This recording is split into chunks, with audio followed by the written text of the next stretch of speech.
Hey, and a very warm welcome to the Into the LightWeb podcast with me, your hostess, Joanna Hunter, metaphysical teacher, spiritual life and business coach, published author, and the high priestess of the LightWeb, a spiritual technology that will change your life. This is the place to be to talk everything under the LightWeb, from consciousness, relationships, to money, to spiritual business, and everything in between.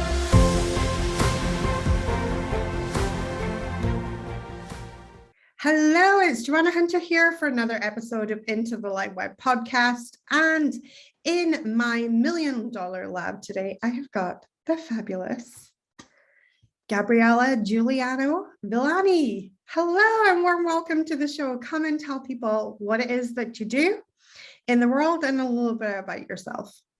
Hi, thank you so much for having me today. So I am a licensed clinical social worker, and I own a group practice based in Denver, Colorado.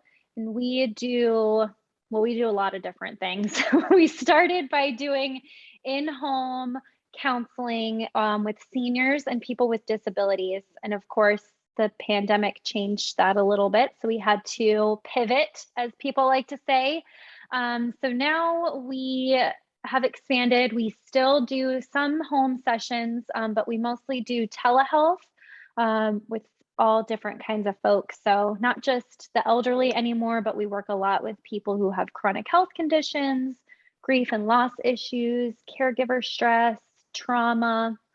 So that's what my practice does. And then me personally, I still do a little bit of therapy, but I also do coaching and consultation about working with clients who have chronic health issues and burnout prevention, and helping other social workers grow their practice too. I love that. I love that. I think burnout is such it's such a common element. It's a lot more common than we think, isn't it? I mean, it's something that I think, and especially in the online world, where with online businesses, we're on 24/7, and human beings can't be on 24/7. And I think this is one of the sort of common things that a lot of people are facing now and I love that you work with that. Tell us a little bit about your coaching practice and building your coaching practice. Did you build that from scratch, or did you take over an existing business? How did it work for you? I did it from scratch, and it just kind of happened, as these things do. I noticed in myself that when I was, doing supervision or just connecting with other people in the community, that I really loved when I could just connect with other people and really help them in a more professional way. Of course, I help people in therapy, but that takes different skills and a different piece of me that, to be honest, I sometimes find draining. So this was another way that I found that I could help other professionals also learn and grow and use different skills. Okay, I love that. I love that. And in building your business, how did you start off? Was it just a case of, like a lot of entrepreneurs, when we start off in business, we start off as like me, myself, and I, just like a team of one? Was that how you started as well? That is how I started. And, in my field, I think more so now, I am definitely seeing a shift where social workers are becoming entrepreneurs. But when I started, at least in my community and from what I know, I didn't really see that. It was like, you're a social worker, you should get a government job, and you should take your $35,000 a year and be happy. And so, that was just kind of my mindset in the beginning. And how it started was, I was working for a company, and they were downsizing and doing some layoffs. And so in my mind, I was like, well, social workers aren't really essential here. I know it's coming. So what am I going to do next? At that job, it was also remote and I had a lot of freedom. And I was like, well, I want to keep having that, but how do I do that as a social worker? And a coworker at that job actually was like, well, I'm quitting and I'm going to start my own practice, and you should do the same thing and I'll help you. And I just took a really big leap of faith because, again, I had no idea how to start a business, how to get like a tax ID, was I going to get clients if I didn't have a steady salary, all of those fear-based things that came up. But I really leaned into the uncomfortableness, and now here I am a couple years later with 14 therapists on my team. So Amazing. That is amazing what you've achieved in such a short period of time. And I mean, it's also as well, I mean, one of the things that really, really blows me away is there has been obviously certain casualties in the pandemic, and you were you weren't one of these businesses that were absolutely not even affected. You had to pivot, right, in order. But the fact that you've been able to expand through that, continue through that, and continue doing what you're doing through a pandemic, I mean, I think that's a testament to a business that's very strong inside, and it can really build. And so as you began building your business, obviously you started in what I call the chicken nugget energy, like you were just a little chicken nugget starting off, Yep. right? Doing all Totally, the totally true. and as you were kind of building this energy, and you're like a newbie, and I mean, I built my first businesses completely from a space of completely being business naive, and learning at the rock face. So you've had probably like not even a learning curve, more like a right sharp angle of a learning curve in Yep. your business over the last few years. What tips would you have for someone that's just kind of starting out in business or building, for the first, they're starting out? Is there any kind of like big neon sign mistakes that you made, or is there anything that you did that was like, oh my God, I would definitely do that again if I was building from scratch again? I think there's a couple things that come up for me when you say that. And really the biggest one is the imposter syndrome. And I just think of where I am now and how I think about things and how I look at even the pandemic and other challenges, of course, that have come up. And I think about them as we like to say, another fucking growth opportunity. But I love that. try to switch the mindset. And in the beginning, I just remember feeling so like scared and fear-based, and lots of scarcity and lots of like, I don't know what I'm doing, so I shouldn't do this. And, I'm just going to take the bare minimum. And just a lot of that feeling like I wasn't good enough and I wasn't a business person.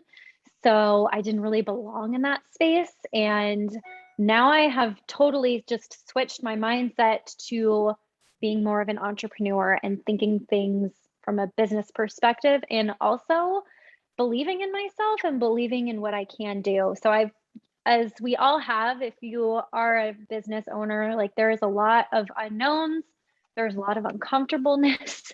And so really That's just true. leaning into that and being like, okay, what is this trying to teach me? What am I going to do to fix this problem or manage this and find a solution, instead of just being totally scared and, shrinking back a little bit. What else is helpful? I think also having some sort of supports and mentors are really helpful. I know that I felt really alone and scared, and just a lot of questions that there were people in my field that really didn't know how to answer them or how to help me. Because again, in my field, it's becoming more common now, but when I started, I felt like I didn't really have any sort of coach or somebody who could like hold my hand and explain all these things to me. And there's a lot of stress trying to figure that out on my own. So I would definitely say trying to find a community of support or a mentor or somebody who can help you, and really using that to your advantage. And again, thinking less scarcity, more abundance, because I see that too, that people are, they're like, I don't want to share this. I don't want to bring those people into my space because they're going to take my secrets. They're going to take my clients. And I think of it as there's plenty of room for all of us, and we can all share this collective knowledge for all of us to be better.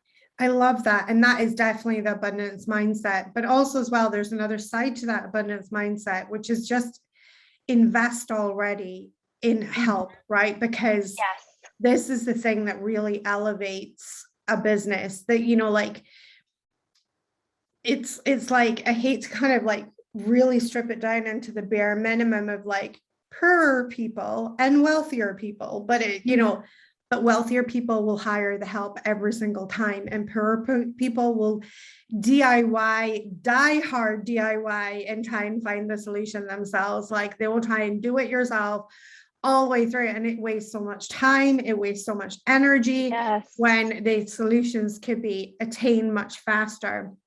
And I think, that's the abundance mindset, is thinking the abundance mindset. And absolutely, as a coach, be generous with your information and share it, because you're sending a powerful signal to the universe saying, I believe there's plenty more good information where that came from, but I also believe that there's plenty for all of us.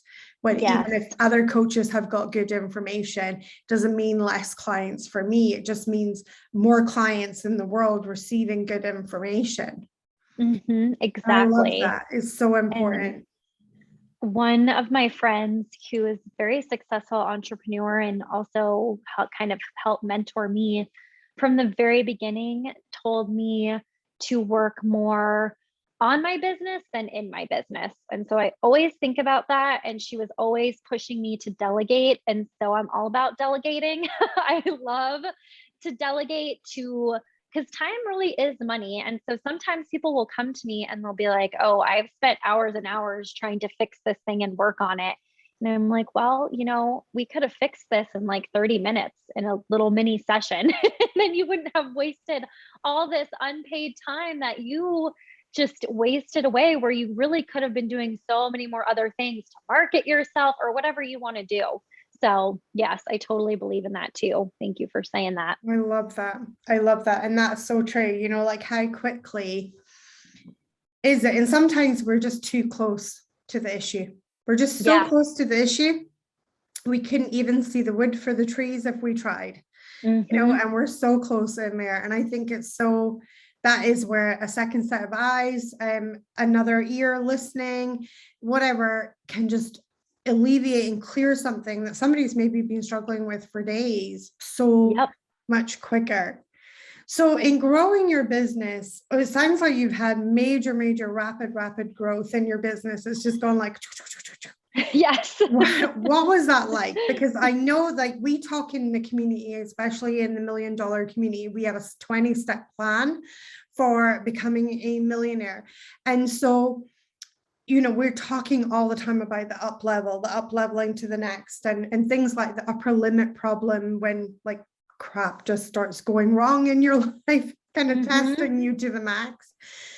I can imagine the last 2 years has been like one wild ride with a lot of up leveling. It has been. And very it's just been really crazy, because in my mind I'm still just this little chicken nugget social worker.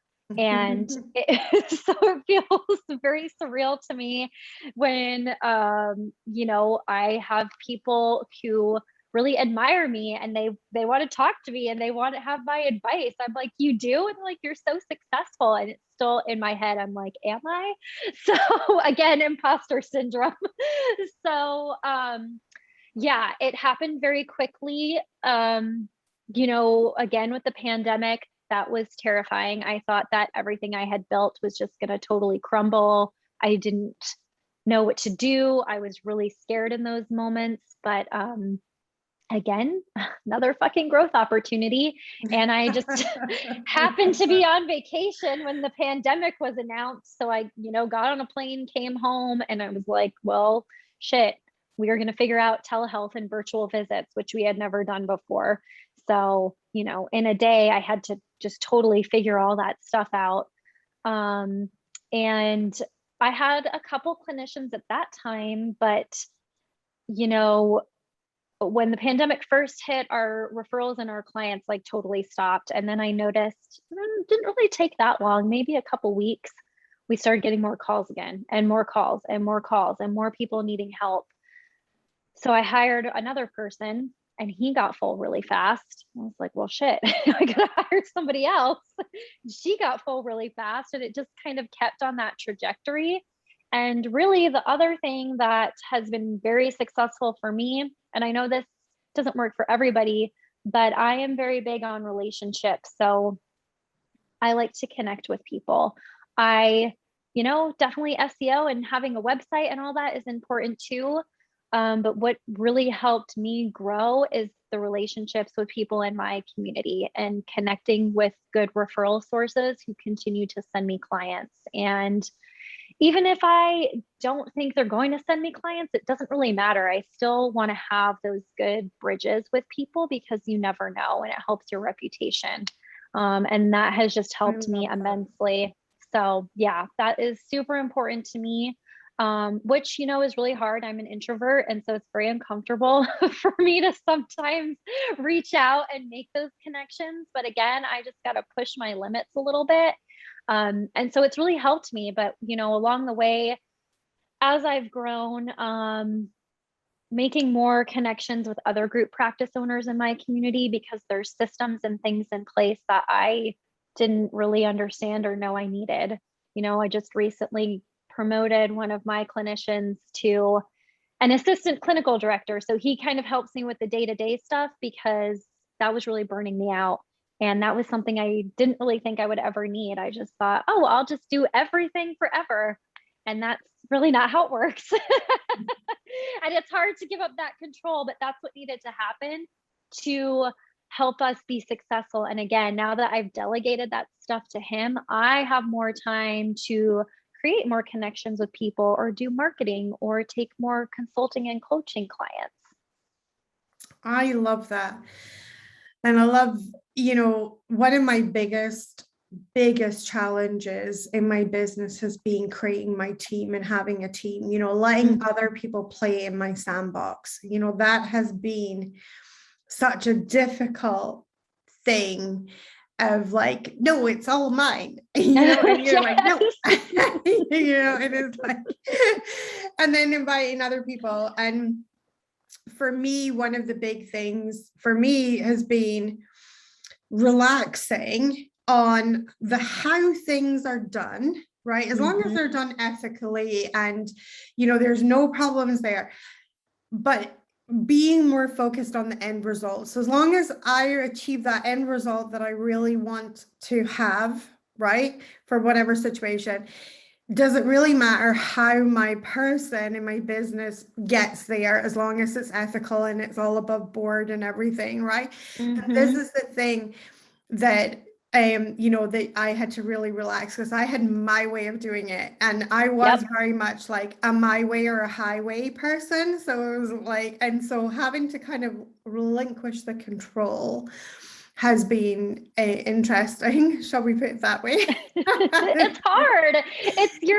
It's your baby, and like, we built it from the ground, and so it is really, really hard to give up that control. So definitely need to find people and bring people into your space that you trust, and just it's always a work in progress, I think.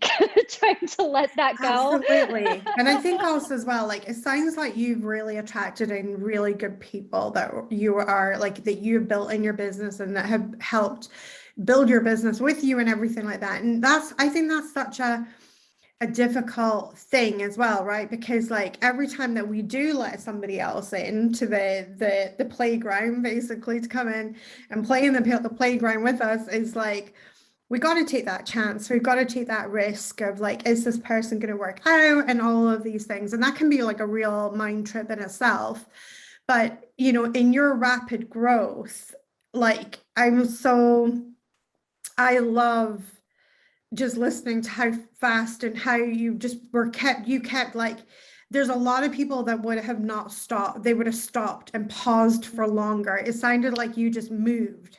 you kept moving and moving and moving, which is what I suspect is probably what helped you code for this rapid expansion that you created, because you weren't sitting mulling it over until it was like almost desperately needed another human. It was like you got to the stage where you're like, you know what, we could probably do with another person. At that point, you actually hired, which I think is an amazing skill in itself for you to have developed, because I work with a lot of entrepreneurs and so many of them like wait to the last minute. It's like almost desperate for a new person. And of course, the problem is the new person is supposed to fix all their problems, and now they have to train them. Yes, exactly. And that's more stress. And then they're like, oh my God, you know? And I think that's and it sounds really like you've hired at the right time as opposed to waiting too long to make the move and everything like that. And I love that you've also promoted from within and you brought somebody into a higher role. I think that's really definitely with expansion and with businesses. I would definitely, I mean, if I could go back in a time machine and give myself my earlier self some more advice, would be to start building my team sooner. Yes. That would definitely be, would you agree? Like, well, you've done it the right way, so I would. Kind of. But I do agree. I think having the support there sooner from the beginning, and again, in the beginning, you know, just me. But then there's a lot of like other random things that came up too. Like, you know, I don't know, I'm a social worker. I don't know shit about like taxes and bookkeeping. And so, you know, that was like one of the first things I did was found somebody to do that. And it was an expense. And when it was just me, I was like, ugh, this is a lot of money every month. I don't know if I can afford it. But then I switched that to, you know, that's less time that I'm spending on that stuff, probably screwing it up because I have no idea what I'm doing. So it's worth the investment now for me to pay a professional and somebody with that expert knowledge. So again, I can take that time and do the things that I'm really good at or the things that I like doing. And I think it's hard. And again, it's scary. But that is a lot of the stuff that came up too when I was hiring was, oh my God, maybe I shouldn't hire right now because again, COVID, what's going to happen? There's so many unknowns. Then I have to fill this person's caseload. And so that they're making money and I'm making money and everybody's getting paid. But again, I just like leaned into it and I did it and it's worked out. And I don't know if it's a good thing or a bad thing, but I am a hustler. So I do say yes. I take those opportunities as they come. I try not to perseverate too much on being afraid and scared and all of these what ifs. And I just take it and I go with it. And I know in my life, in the past, if shit goes wrong, I figure it out. You know, there is always an answer, really. Even in the worst situations, there is always a way out. I love that. I love that. You know, I have a saying in my own business that when I encounter problems sometimes and things like that, I always think to myself, you can either be part of the problem or part of the solution. So what are you doing today, right? Like what are you doing? Are you part of this problem or are you part of the solution? And that helps me to sometimes step out of myself and sometimes even step out myself in the smallness of trying to fix it all myself, realizing that is actually part of the problem. I could get someone else in to sort this or help myself with this, you know, and elevate. And I remember, you know, this is a lot of people in the community would talk about like outsourcing stuff and things like that. And one of the places that I always recommend entrepreneurs start with outsourcing is actually getting a cleaner. Because it's, you know, it's a lot of time that we spend doing stuff like that, right? And it's like, but also as well, especially women, like if our house is not to the standard that we want it, right? That sits in our heads, the whole chipping away. And even though you're not doing anything about it for maybe like a couple of days, right? Like every single day for a couple of days, did you have that chipping away? That's so worth paying somebody, you know, a dollar amount an hour to come in. And they probably like what my cleaner can do in like 2 hours would take me like 2 days. Like, I Yes. don't even know how she does it. I think she's like a secret Mary Poppins or something. I think she like sprinkles Mine magic is or like something, that you know? too. And it's so like, because I am really not very, that's not a zone of genius for me, but the lady that I've hired, she's amazing. So Mhm. this is, these are the things I think that helps with expansive thinking and stuff like that. And once you start, I think, getting in that vein of outsourcing, looking to outsource things like that, you actually start to realize you become so much more productive, because Mhm. if you're outsourcing in the right places, where it sounds like you've been outsourcing in the right places, because you've been outsourcing where your energy is being drained.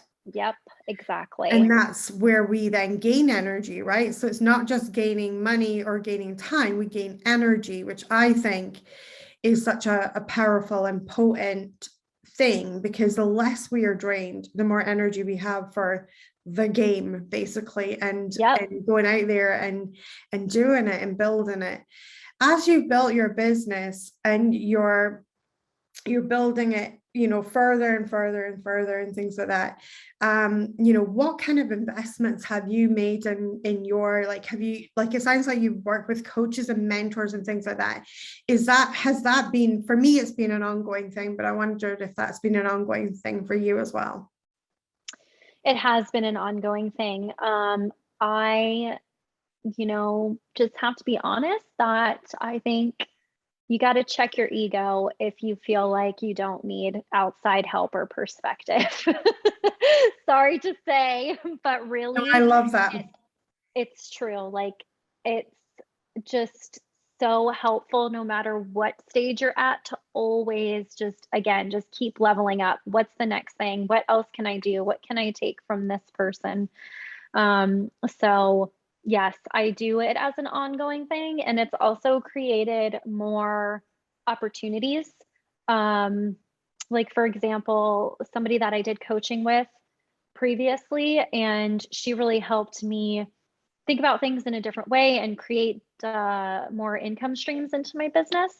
And we just kept in touch, and we've become friends and on Facebook and all of that. And now I am speaking at her summit next summer that she's hosting. So Amazing. that I again love just that. like created more opportunities. Another thing that I think can be another way to look at it maybe is another colleague of mine says that she spends like every year she picks one thing that's going to help her business and like a pretty big expense. So she'll do like a really big training or a new certification. So I try and do that too. I love that. I love that you're in that continuing education. I love that. And that's really cool. And again, that building of relationships is key in there as well, because I think Mhm. that's part of it, isn't it? And I don't feel like building relationships, there's a lot of business courses out there where they just skim over that. It's like a glossy thing, it just gloss over Yes. it. And actually, I think, I built my business on organic reach, Mhm. and and without building really powerful and strong relationships with the people that I serve, there's no way that I would have had the success that I've had. And it's the building of relationships, but the building of relationships has meant that basically my business is, and well, according to my accountant, our business is the most high profit business that he has on his books when he, which is amazing, because I don't have Facebook, I don't have expenditure, I don't spend Yeah. on ads, because I've built strong relationships and people recommend us and they shout us Mhm. out and things like that. And I think this is one of the powers of building amazing relationships, which is something. Tell us a little bit more, because I'm very intrigued to hear that you identify as an introvert. And I know that there's a lot of people in my community that also feel that they might be introverted as well. And the idea of even speaking to people sometimes can be terrifying if you feel like you're an introvert.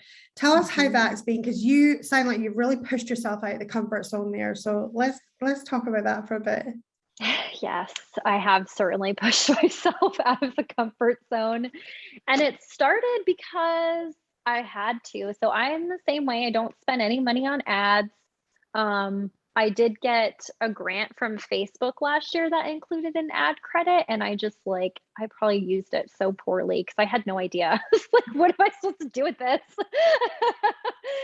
But anyway, so yes, when it was just me in the beginning, I didn't have any money. Like, again, I'm a social worker. I didn't have like some big investment or like a loan or something that could help me. Like, I really just, whatever was coming in, that was what I had.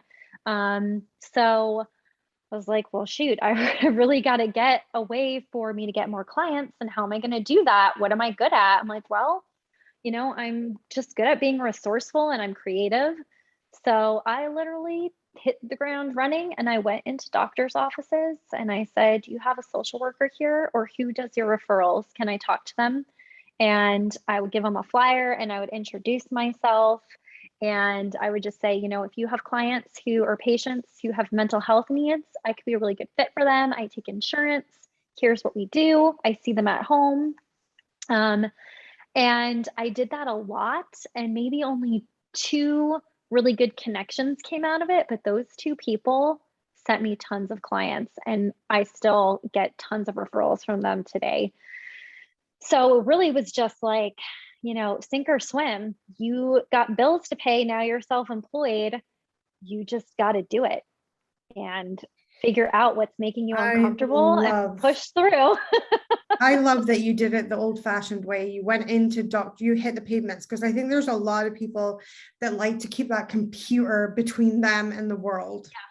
Yeah. Right. And I have had several businesses, but I had a spiritual events pop-up company, and that business, I literally did it the old-fashioned way. I went around with flyers, and that's how I attracted my clients to come to my events that I created, and we ended up with so many different people and stuff like that. And it was great. And sometimes it was the people that were actually in the shops. I would walk into shops and be like, "Hey, can you put a flyer up for me?" "Yeah, sure, no problem." "Oh, what's this?" And, and these connections literally helped me to build that 6-figure business out of nowhere, like out of nothing. And it's just doing that. Like, I think we are the Google generation, and we're so used to being able to like, oh, just, post something online. But actually, sometimes just knocking on a door and saying, "Hello."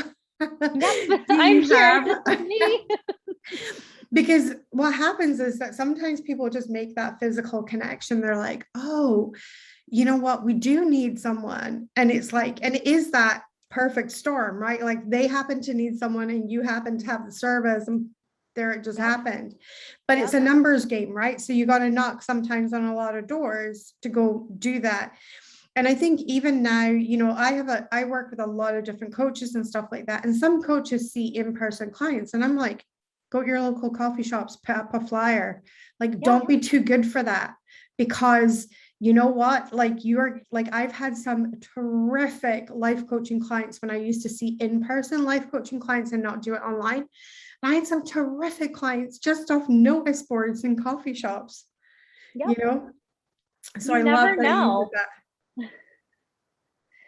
You just don't know what people are looking for in those moments. And it might just be like, they're getting their coffee and they're feeling stressed, and there's your card. And it's like, was meant to be.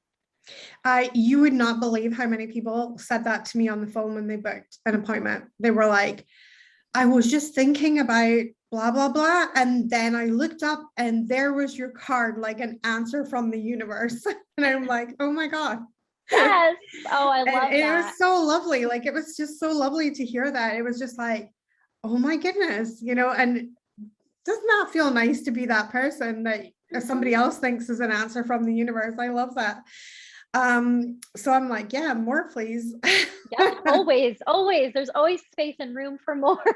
Yeah, exactly. I love it. I love it. So as you've been growing, so you sound like you've been growing this business, this social media, this social worker business, but you've also been growing like coaching and mentoring and everything like that.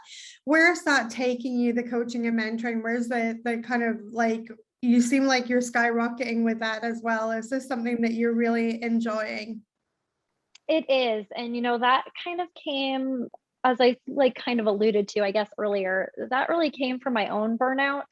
Is I was feeling very drained and just overstretched and overworked, and waking up in the morning and just being like, oh, like I don't want to do this today. And so I did my own work and looked internally and was like, what is making me feel this way? And what doesn't make me feel this way? And it just kind of happened organically again, that like some people from the community had reached out and they're like, I see what you're doing. Can you help me? I don't know how to do this. Or, I do a lot of trainings too on clinical stuff and more business stuff. And as that stuff kind of happened, I was like, wow, I really love doing this. I love doing training. I love working with other professionals. So now I'm putting more energy into that. And as I put more energy into that, of course, I'm getting more of those clients. And that really excites me and like fills up my cup. And I love doing it. So that's where I've just changed and shifted myself into focusing a little bit more on that and not having as many therapy clients. I love this because I think this is, this is something else that you've got a business that's really working, right? And it's very, very normal that when we get into the rut of that business, because it's working, because it's making money, because it's successful, but like you're feeling like it wasn't fulfilling you fully. Yes, it was, it was great. And it's your baby and all the things, right? But like doing the internal work. And I think that's what so many people burn out. I know my own burnout that I had, and I had a huge burnout that resulted in multiple organ failure. So I was ill for a long time afterwards. And and that's how I came out of my brick and mortar businesses and ended up where I am now, which I adore. But it was a long recovery road. And I think that a lot of it was that I wasn't willing to pivot or give up, because I had what I had was successful, and I had a lot of family that worked for me, and it was like, it was all the things, right? And then you're like die hard, holding on. Eventually, it was just like my body just said, enough is enough. And I love that you went inward and did that inner work and really look, because I think that this is the key to life, is to follow what really lights you up. It's to follow the things that bring you joy and spark joy in your life, and that you're like, what do I really enjoy doing? And looking at it in that very kind of almost like that kind of like on-off system in a way. It's one of the things that I teach, is like that we live in an on-off system, and it's like it's either aligned or not aligned.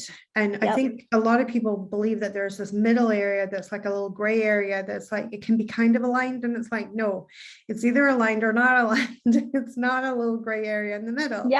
So, and because when we live in the gray area in the middle, we're living in like a life that literally is like meh, and and we're very stressed. And that's actually the little channel that we either burn out in or in the unaligned. And so, but just taking a very kind of on-off system view of life, like, is this working? Is it not? And taking stock, because that's something I think it's very difficult to do, because then it also means it's easy to do, but it's what comes after that's so difficult. Because once you admit those things to yourself, you're going to have to now take action on them. And what if you've got people who are connected to it all, and you really love those people and you don't want to let them down, or you've got this or you've got that, right? Like, it's the pressure, isn't it? But actually the taking of the stock take is the easy bit, but we don't even want to take the stock take in case we hear the answers that we're going to have to be that person that says, oh, by the way, this is happening, or, oh, by the way, I'm changing this. And then we're like, oh, and it all gets all jammed up inside. And I love that you were able to sit there and do that stock take and still thrive through it. It wasn't easy. And I think especially just made me think of what you were just talking about, is that like in my life, the messages that I had gotten to were like, you can't really work for yourself and be successful. Like, you need to have a good job with a good company and like all of those benefits. And that is what success is. So I really had to also do a lot of work in changing those messages that that's not true. And, you know, that's what I tell coaching clients too. Like, if you have this idea and you believe in it and it makes you happy, you can absolutely be successful.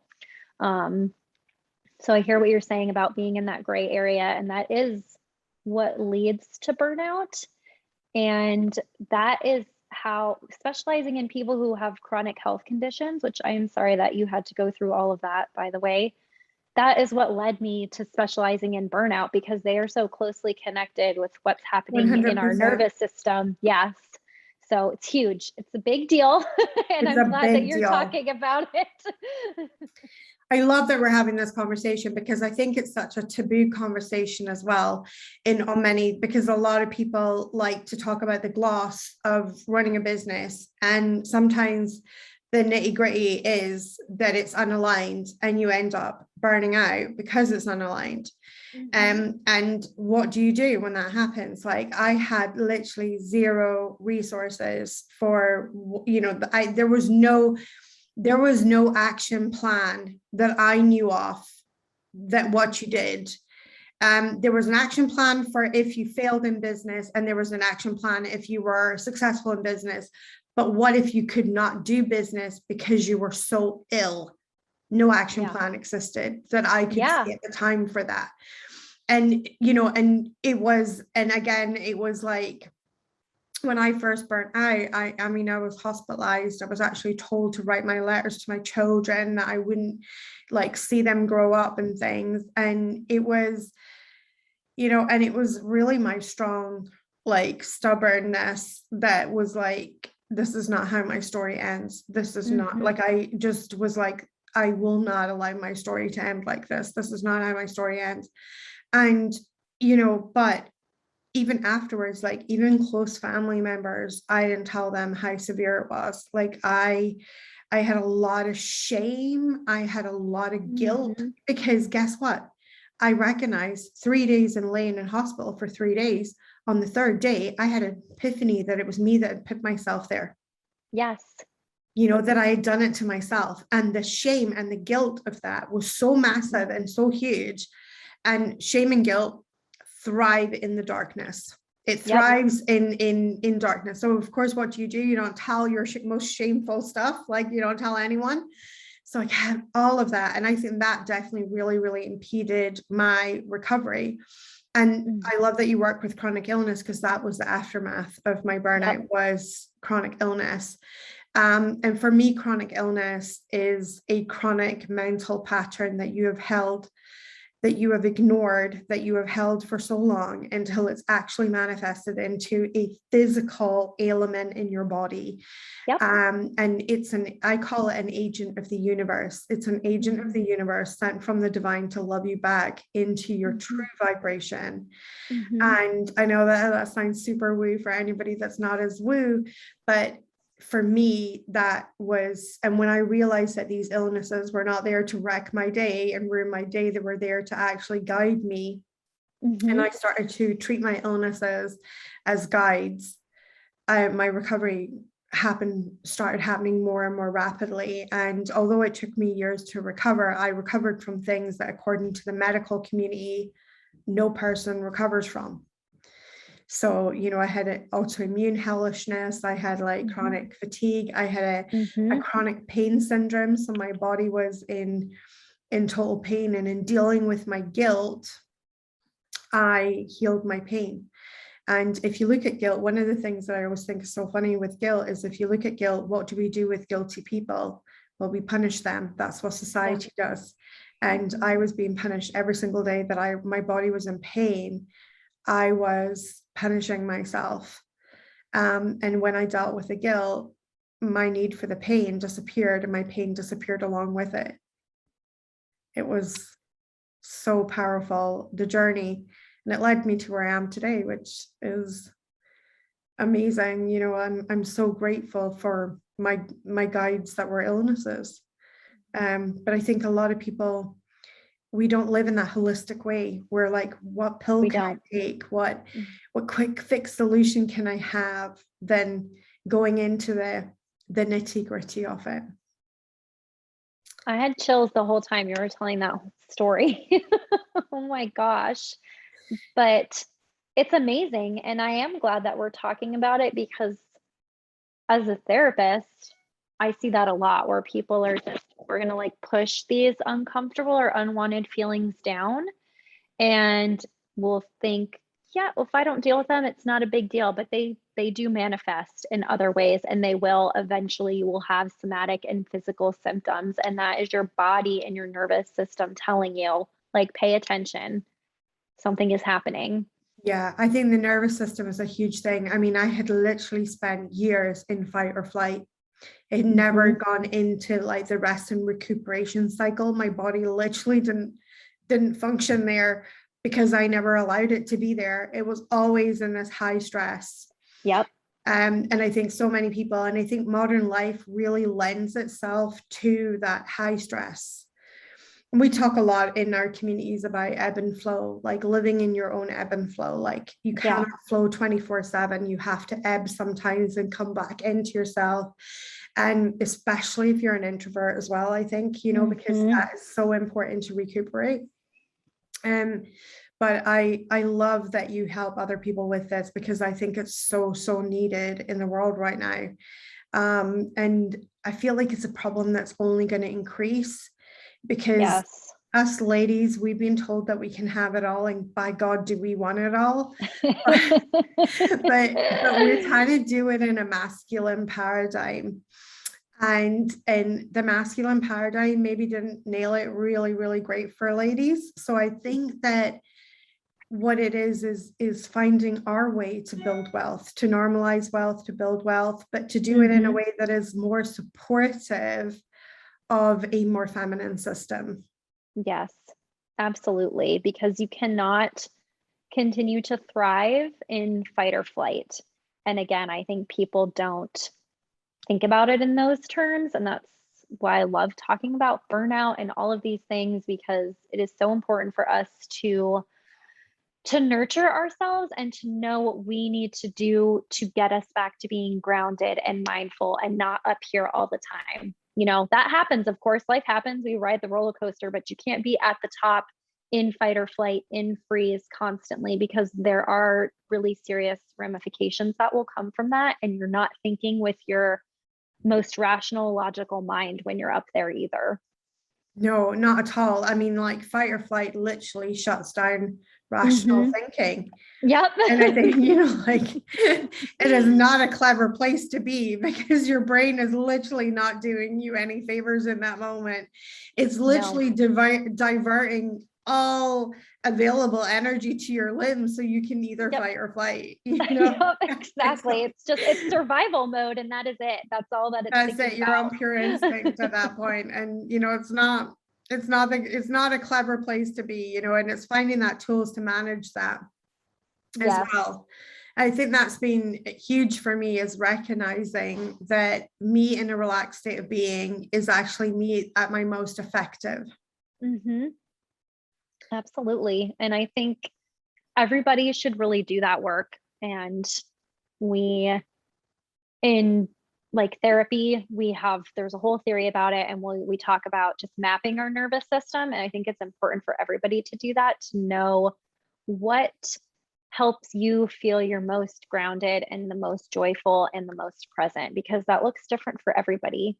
And sometimes that is working. Working can be self-care too, as long as you don't become a workaholic and you're not taking breaks and there are no boundaries.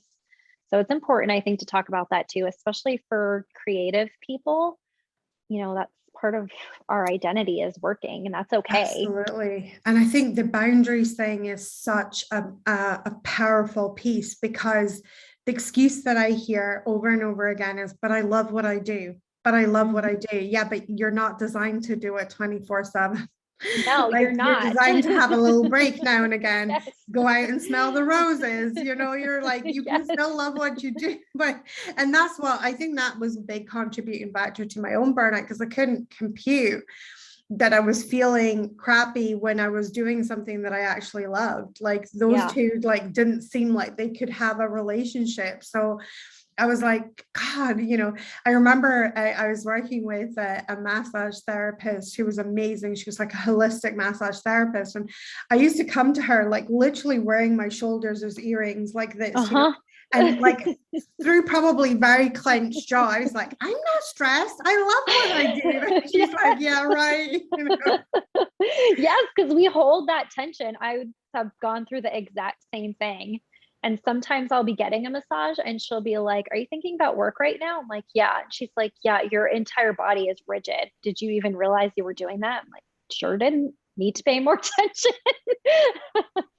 It's so crazy, right? And it's like, I think that was one of the signs for me of how out of my own body I've been living, because like I think so many people live, they live so they're not so present in their bodies, right? Like like I was so unpresent of my body. I was so in that outer world. I was not spending enough time in my inner world, even recognizing that my shoulders were literally up around my ears and I was literally stressed to the max, even though I loved what I did. Yeah. And and it was like but even though I love what I did, I was not designed to do that 7 days a week with like no holidays and breaks, right? Like a No, crazy absolutely woman. not. Yes, you have to have those breaks and you need to have personal things that give you enjoyment too. So Yes, I love it. Oh my goodness, Gabriella, I have really, really enjoyed this conversation. I know that we could probably keep talking forever, but tell people where they can find you on the interwebs. Where is like the place that you love to hang out on the internet and things like that? And then what we're going to do is make sure we pop all your special links and everything below so that people can get to you easily and find you easily. Sure. So again, thank you so much for having me. I totally feel like we could just keep chatting for the next 10 hours. I've really enjoyed spending this time with you. So you can find me my favorite place. I can't believe I'm admitting this, but it's on TikTok. And you can find my videos there. It's at CO in home counseling. It's all one word, and it's the same on Instagram as well. I love it. Perfect. Thank you so, so much for coming on the show. Thank you again.